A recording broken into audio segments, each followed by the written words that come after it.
The Godfather, Deer Hunter, Raging Bull, Taxi Driver, Goodfellas. I could go on and on. All incredible movies that made Robert De Niro one of the best-known people on the planet, and, of course, the legendary actor that he is. He's still making movies, but in recent times, we've seen him bring politics to the fore more. His strong criticism of the president at the Tony Awards was explicit. We all remember it, and Mr. Trump hit back. And now we're seeing a recurring role on Saturday Night Live as Robert Mueller. I have something for you. Does it say subpoena or your final report? No. Report? No. It's a picture of my grandson. I've been spending so much more time with him since I don't have to investigate some idiot for treason. Wait, it sounds like you know I used to be president. Oh, I know everything. Everything. Let's bring in the man himself, Robert De Niro, joining me live from New York. Thanks so much for being with us. I think if 2 years ago someone had told me you'll be interviewing Robert De Niro, first of all, I would have been thrilled, full stop. But you'll be interviewing Robert De Niro, who's playing a special prosecutor investigating the sitting president for possible collusion with Russia during a presidential campaign. We just live in a crazy world. Yeah. Yeah. I mean, I never thought in my lifetime, and I've seen a lot in my lifetime, I never thought I was working out with my trainer the other day, and we've seen horrible things over the years, but this is one of the worst that I have ever seen, and that I ever, as I say, ever thought I would see. But it's real. But why are you so vocal about it, though, at this stage in your career? Because you've been very outspoken against the president. I just, I know what kind of person this guy is. He's a New Yorker who I never would want to meet. Never want to meet him, and now he's president. And the reason I wouldn't want to meet him is because of the kind of person he is. As we all know now, there's nothing new. It's just, it's disgraceful, but we'll get past it. It'll be one of those things that'll be like a nightmare that you remember. I'll be with my trainer, we'll be 5 years from now saying, remember all that stuff, how terrible it was? And at least I lived to see the time when this will all pass, like any nightmare.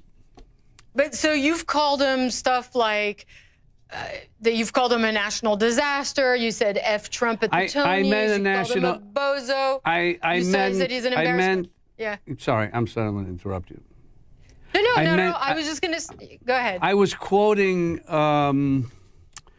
I'm just having a block on the name. He calling him a national disgrace.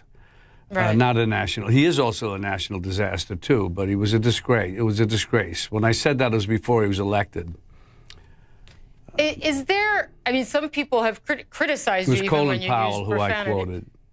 Yeah, and do you think that possibly you're basically giving him what he wants by just keeping this, by kind of creating a feud with him, where he then replies on Twitter and says you're a low IQ or whatever, you took too many blows to the head, that in a way you're kind of playing his game? No, because even his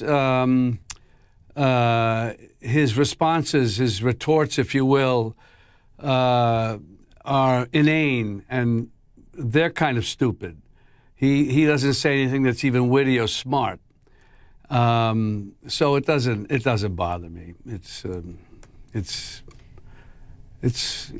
ridiculous. But you're playing Mueller on SNL. I watch it every week, and it's whenever you come out on stage, you immediately get this incredible just round of applause. What made you? How did that come about? Playing Mueller on SNL. I think it was I think my wife had mentioned. We were talking about what could I do? What character could I play in all of this? And I think she said, well, what about Mueller? And I called Lorne Michaels. I said, Lorne, what about playing Mueller? I think that's how it happened. Mm-hmm. They came up with stuff. Is it something you're having fun with? Yeah, I'm having fun with it. Yeah, I mean, I love Saturday and SNL, and so it's that part of it is always fun to do. So all these ideas that come from the Trump administration that you don't like, we're seeing some of them take hold in our part of the world. So we're seeing, for instance, with Brexit, or just now I interviewed the Hungarian government spokesperson, these kind of populist ideas. Is that something you think about at all, like what's happening outside of the U.S., this kind of ideological wave outside of the U.S., and what do you make of something like Brexit, for instance? Well, I don't know fully what Brexit is, but I have a sense of what it is and what I've been told and what I've read and so on. And people are dissatisfied with certain things. The working people, the people who are getting, not benefiting from, like the rich in this country who with Trump with his tax breaks and so on, it all boils down to giving the rich a break. And I think that happens in other. The working people, on both sides, right and left, are concerned and angry, and they have to be part of the equation of making things right. I mean, it's easier said than done, but it has to be. Yeah. And I think that's what it is. But I hope they have a referendum in England. That's my feeling, because maybe they'll change that, and maybe that'll be better. I don't know all the things, so I'm not really qualified. It looks like it could be heading that way. But let's talk movies. I have to say, for me, this is such a thrill, because when I was a teenager, I saw The Deer Hunter on. I was raised in Paris, and there was a movie theater that showed, you know, older films on the big screen. And really, I think that's sometimes the only way you should be able to watch a movie. So I saw The Deer Hunter. I think I was 17 or 18 years old, and I can say with confidence that it is one of the movies to this day that has touched me the most. And when I cannot believe that I'm speaking to you now, actually, the actor that touched me and moved me so much, you're collaborating, and this was not a Scorsese movie, obviously, but you're collaborating with Martin Scorsese, and Al Pacino is co-starring with you in a movie called The Irishman, and that's coming out next year. Can you talk to us about that? This will be your 9th collaboration with Martin Scorsese? Yeah, it started about over 11 years ago with a book called I Heard You Paint Houses, which is really what the title will be. Everyone refers to it as Irishman, but that's the title. And I think that Marty wants to use that title, which I like better, really, though The Irishman's a good title.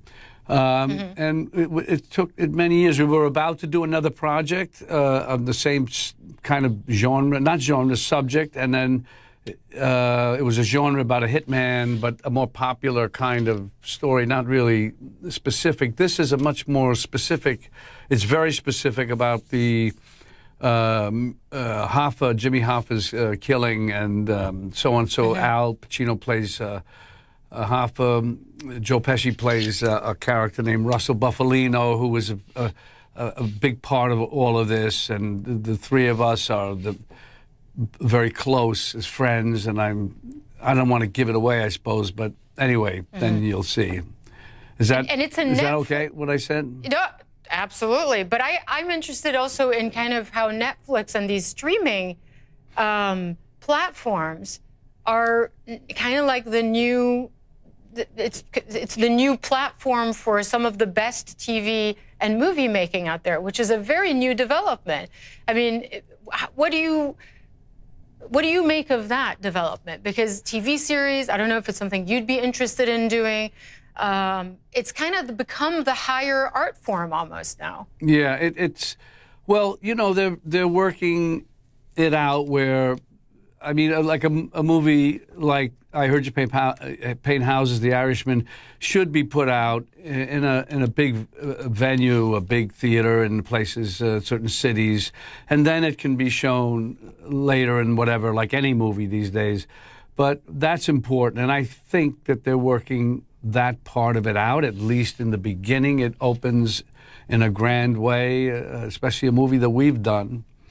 And they're smart enough to know that, Netflix. Yeah. The details about when and how long, and so I don't know yet. So it will be in movie theaters before it streams, basically. Yes, that's my understanding. Okay. I don't see how it could be streamed. Would you be interested in doing a kind of a TV series now, and we're seeing these huge celebrities and big-time movie actors doing television now. Well, many things in television are better, better quality and so on. And I'm working on something with David O. Russell. We were working on something, but because of the whole Amazon Weinstein Company thing, that got kind of put aside. But we have another big project that we're working on, and it'll be, again, a Netflix project, and maybe it will be open in theaters if it feels that's the way it should be first presented. They could do that. I don't know yet.